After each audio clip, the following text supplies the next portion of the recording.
This week on the Social Media Management Podcast, we are joined with Cecilia Kaufman. Cecilia, what is your major here at FSU? My major is Information Communication Technology with a minor in psychology. And what does that mean for you?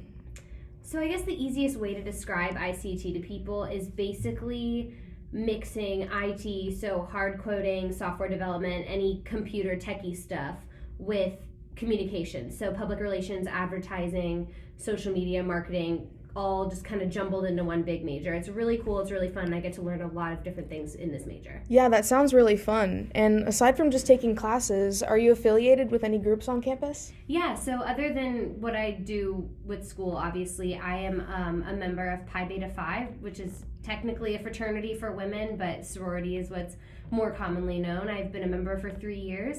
I came through in 2017 once I got to school. So it's been awesome. It's a really good experience. Yeah, I bet. Does your chapter here have any philanthropy that they support nationally? If so, what is it? Yeah, we're actually super passionate about our philanthropy. So our philanthropy is Read, Lead, Achieve, which is an organization that supports childhood literacy. 1 in 4 children grow up not knowing how to read. So this is something that we really value because obviously, if you're going to go anywhere in your life, you need to learn how to read, and some people just aren't born with the ability to learn that at any point. So we just think that literacy is one of the most important stepping stones to being able to go anywhere in life. Oh yeah, for sure. How does your chapter support these causes during the year? Are there any activities that you guys participate in? Yeah, so we have a lot of really cool philanthropy events.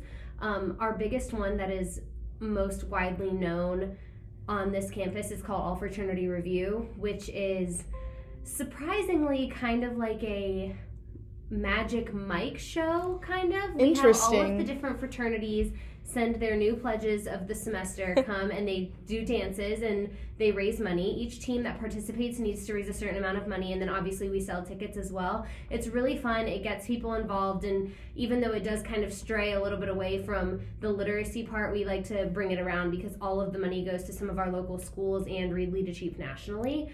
So that's really cool. In addition to that, we also have Pie Burger Fry, which is basically a big cookout. And then we also have Breakfast for Dinner, which is one of our big ones where we just have everyone come out and we eat pancakes, like under the stars in our backyard, and it's just a really fun thing. And all of the money obviously goes to children that want to learn how to read. Yeah, all of that sounds really exciting. Definitely something that more CCI students should look into.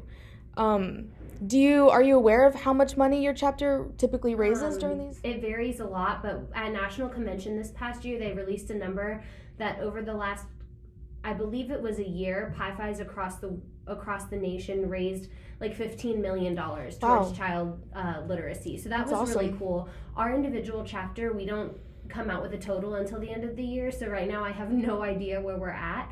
But yeah, we've definitely raised a lot of money. And it's something that's really near and dear. And because it's something that we all experience firsthand, like we all remember learning how to read. Yeah, it's sure. It's really easy to just kind of put it in perspective and say, what if we didn't have that? So we all love putting a bunch of money towards it. How has this philanthropy personally affected you and your surrounding community? So both of my parents are teachers. So they always made sure that they read us a bedtime story before bed every night, because they knew that kids learn at, I think it's like 1 million times faster when you have new words introduced into your vocabulary every day. And there was some statistic that said like a child that's read a book every night versus a child that's read a book once a week has a much broader vocabulary. And I know that that's something that my parents implemented from a very young age in my life. And my sister is cognitively disabled and didn't talk until she was like 3, and because we read those books, she was able to develop a lot faster than she would have with her condition. So it's been really important in my life specifically. And then additionally, my hometown is 50% impoverished, and the people around us, just because they can't afford books doesn't mean that they shouldn't have them.